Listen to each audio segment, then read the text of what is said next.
And it says in it, King James Version has grave mistakes, grave errors, defects in it. That's what it says. So I began to preach out of mine, which doesn't match. Now my father said, no, it's this way. I said, no, it's this way.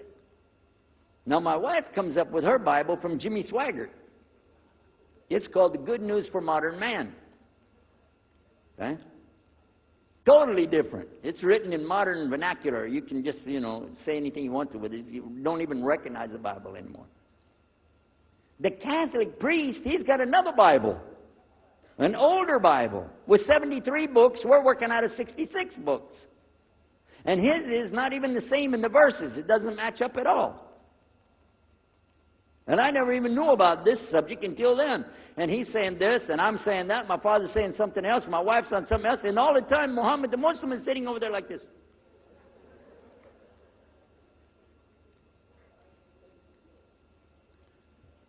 So we asked him. I guess it was me asking him. I said, well, how many versions of your book, your Quran, do you have? He said, the Quran has no versions. There's only one. It's original. It's in the Arabic language. ذَلِكَ الْكِتَابُ لَا رَيْبَ فِيهِ. This is the book that has no doubt. هُدًى لِلْمُتَّقِينَ. It's guidance for those who have taqwa for Allah. As Sheikh Muhammad Jabali was just telling you about this shield or taqwa that you have to have between you and Allah subhanahu wa ta'ala. And only certain people are going to get the huda, hidayah, dina, from this Quran. These people that have the taqwa. So when he's telling us that the Quran is one, I'm going, huh? And it's in the original language, we still have it. You know what I was thinking? He's lying. I was sure he was lying because he could see the problem we were having, and he just sat back and made that up. But I don't know Arabic at that stage, so I don't know what to say. Maybe, I don't know. And he left it at that. He didn't try to preach. But it put a big doubt in my mind now about, we got all these books, he's got one, and la rayba fi, no doubt in it. So another time, we had another discussion that came up. Now this time, I went to the other preacher who had the cross. And I was asking him, I want to be able to explain the Trinity. He said, you know the Trinity. I said, yeah, I know. And I know the Council of Nicaea when we had that. But I want to know the way to explain it so a human being can just understand it. He said, okay. It's like an apple. Just take an apple. The apple has a shell around the outside, the skin. Inside is the meat. Inside of that is the seeds. Okay? 3 things, 1 apple. That's the way. I start going back. I'm going to tell this Muslim about the Trinity. But on the way, I remember his arguing with me, his way of debating with me. I said, no, he's going to tear me apart. As soon as I say seeds, he's going to say there's more than one. So it could be 7 or 8 or 9 or 10 gods all rolled into one. No. It's got to be special. It doesn't work like that. Let me go back and try again. So I went back to him. I said, what if he says there's more than one seed in there? He said, okay. I said, and besides, it could have a worm running through it. Then that would make it go up another notch. What can I do about that? He said, okay, forget the apple. I said, okay. It's like the babe, the egg. Use the egg. The egg has a shell. Inside of the egg is the white. Inside of the white is the yellow. 3, 1 egg. That's it. That's good to go. Now I start going home again, and it hit me. Wait a minute.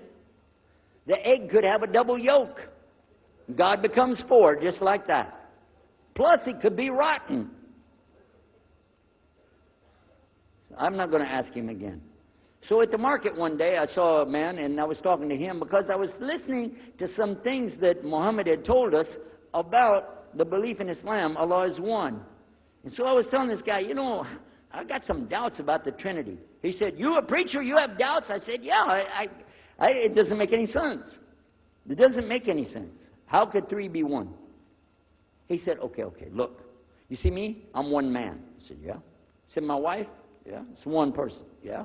See my son? Yeah. 3. 1. One family. It's the family of God. Use that. I said, there you go. The family of God. You don't get very far on that one, and you realize right away they could have another kid just like that. But worse, they could get a divorce. You want a God that can get a divorce? Huh? In Texas, if you get a divorce, your wife gets the cars, house, your retirement check, your 501, your TO plan. She's going to get your computer and even your email. You got nothing left. And I don't want a God that can have a worm in it. I don't want a God that can be rotten, and I don't want a God that can get a divorce. I want to explain this Trinity the right way. Sure enough, the subject came up, Trinity. There we are. Now here's the priest trying to talk about the Trinity is like an apple. I'm going, you don't go there. And then the egg, don't worry about it. The family of God, forget about it. I know what's going to happen. So we ask Muhammad, we say, okay, what do you say about God? What do you think he said?